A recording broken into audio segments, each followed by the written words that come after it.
نانا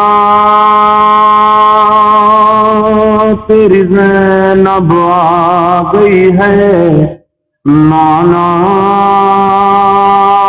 تیری زینب لٹ کے آ گئی ہے، کرتی ہوں سوال یہ رب تجھ سے، بے پردہ کبھی دیکھا تھا مجھے، کرتی ہوں سوال یہ رب تجھ سے، بے پردہ کبھی دیکھا تھا مجھے، مانا زینب کردہ کام آ گئی ہے، نانا تیری زینب آ گئی ہے، نانا تیری زینب لٹ کے آ گئی ہے، یہ خون کے چھینٹے چادر پر لپٹی تھی میں لاش اکبر پر، یہ خون کے چھینٹے چادر پر لپٹی تھی میں لاش اکبر پر، نانا ایک برچھی دل میں رکھا گئی ہے، نانا تیری زینب آ گئی ہے، نانا تیری زینب لٹ کے آ گئی ہے، اور نیند آتی نہ تھی جس بچی کو، کہتی تھی پھوپھی اب گھر کو چلو، نیند آتی نہ تھی جس بچی کو، کہتی تھی پھوپھی اب گھر کو چلو، نانا زندہ کی زمین اسے کھا گئی ہے، نانا تیری زینب آ گئی ہے، نانا تیری زینب لٹ کے آ گئی ہے، ہلکے جو پڑے ہیں آنکھوں میں خون روتی رہی ہوں راہوں میں، ہلکے جو پڑے ہیں آنکھوں میں خون روتی رہی ہوں راہوں میں، نانا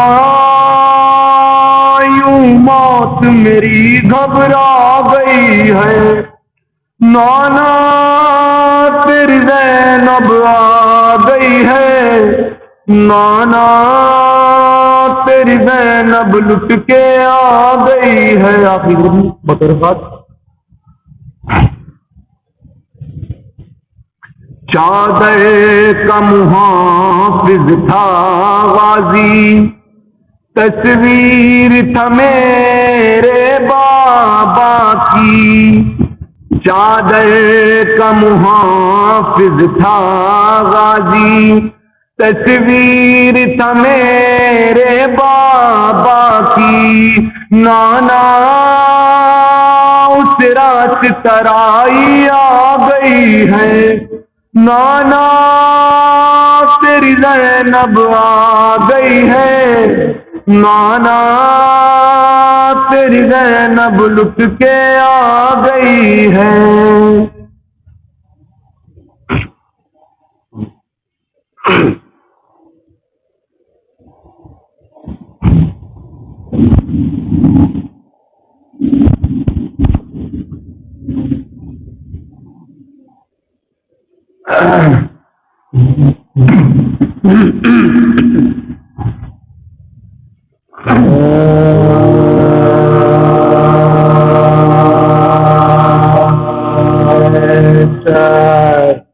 اشک بار ہو فصل آزاد چلے ایسا اشک بار ہو فصل آزاد اب ہند سے سواری شاہ خدا بنت نبی کی روح باہو بکار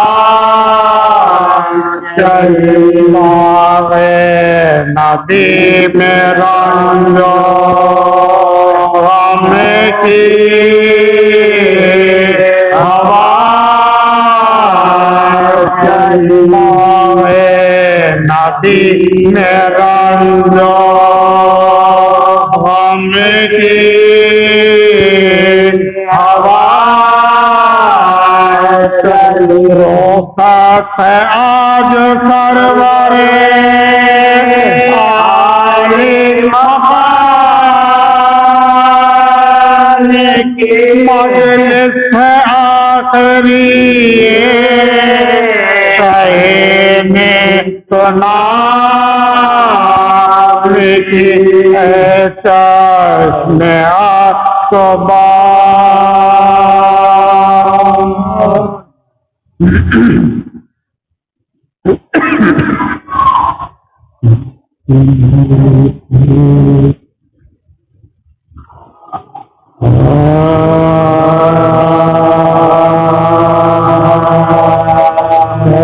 بلا سے جب حسین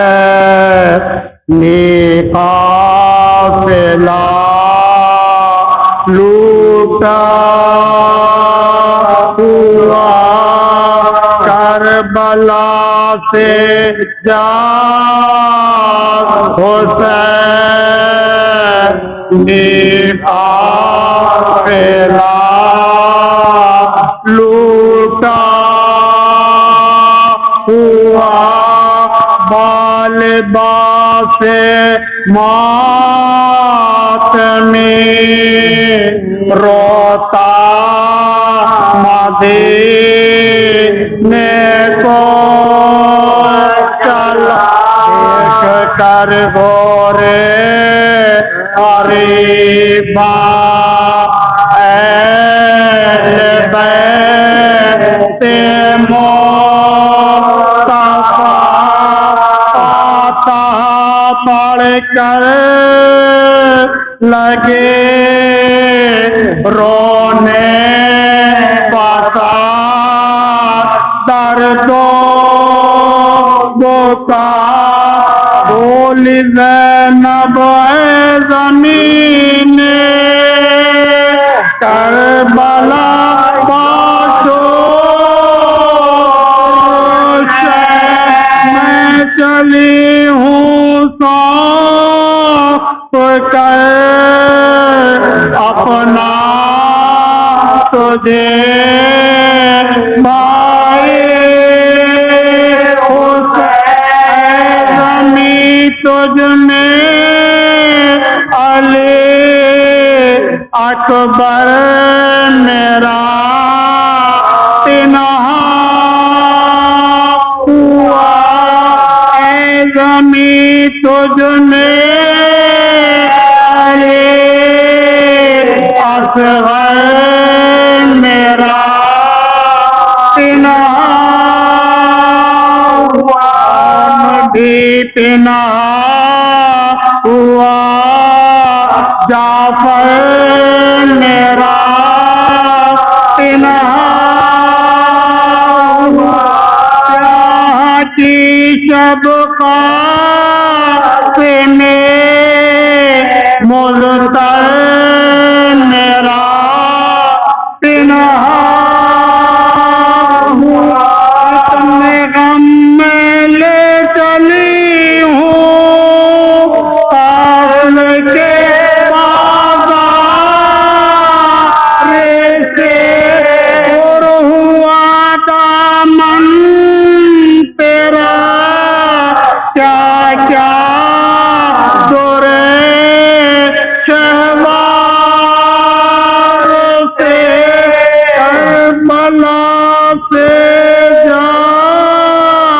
حسین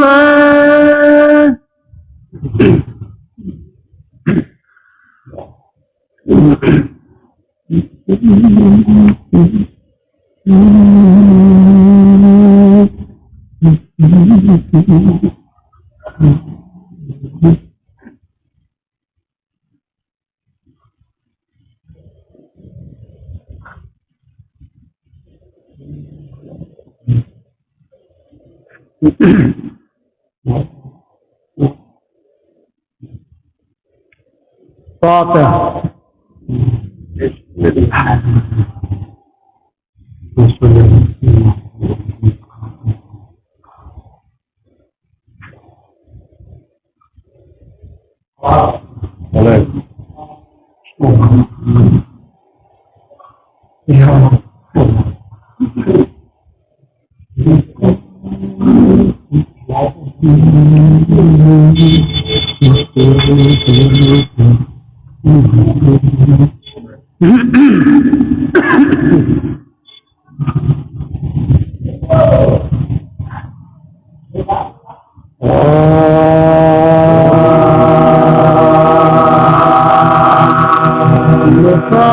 مسافران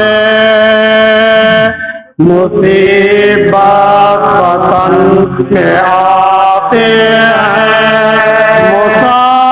مسافران مصیبت وطن سے آتے ہیں وطن میں آتے ہیں سوغات نادر لاتے ہیں جو پیشوائی کو آتا ہے مجھ پاتے ہیں مدینہ یہ رو رو کے غل مچاتے ہیں مدینہ یہ رو رو کے غل مچاتے ہیں کہ آئے ہیں لہرا کے ہم گھرانے کو بول تو ہم سے کسوں کے آنے کو مسافرانے مصیبت وطن میں آتے ہیں نیا تو ہوگا تجھے بجاؤ حشا گئے تھے کیسے تجمل سے کربلا